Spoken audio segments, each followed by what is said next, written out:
Timur said to me, I want this to be rooted and grounded in reality.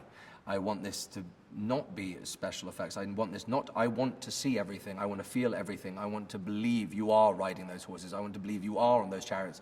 So you're going to do them. And I think my question quickly turned into, oh God, that's amazing, but that's a lot to take on. And you suddenly realize with him that it's the kind of thing you want to take on, because he sort of inspires confidence instantly.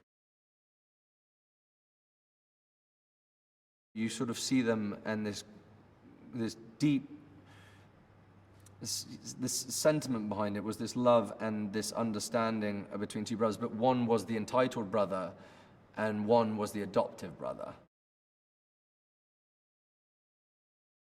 I wash up at shore and Ildrim is there with his people, and you find out very soon that he races chariots.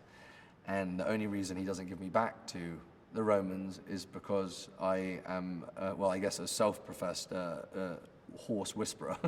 And I say I can help one of his sick horses, so he takes a chance with me, and soon we become sort of endeared to each other, and he becomes my mentor and friend. And it is about redemption, and it is about remorse and forgiveness. And he is, in his own rather wistful, quiet way, which no one does it better than Morgan, sort of steers Judah in the right direction.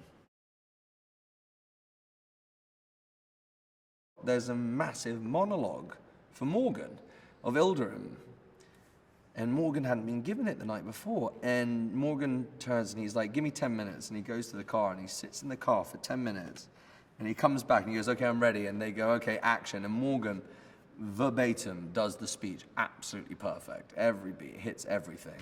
And I was sort of sitting there, and I think it came to mind and I forgot my line, because I was like, that was the most amazing thing I've ever seen. Like 10 minutes later, I'm talking about a proper speech as well, like a monologue, and didn't bat an eyelid, just went and did it. And I was like, God, that is the coolest thing I've ever seen.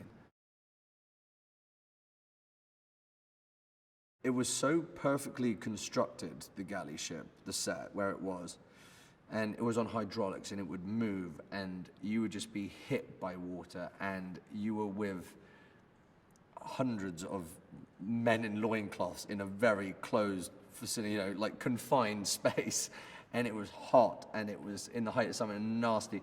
And it just really, it just pushed it over the edge in the best way, because it was just rough every second. And then it puts you in the mind like, I can't complain because these guys would have done it for years. I always wanted to play him in two ways, Judah. I wanted him to have this amazing transition, because when you meet him, he's a boy. He is, for all intents and purposes, he's a boy. He's never been given, he's never been given any sort of real responsibility, any real choices. Even though they're presented to him, he's never made any strong choices. And suddenly he's just forced into this life. And you've got one choice, die or become a man.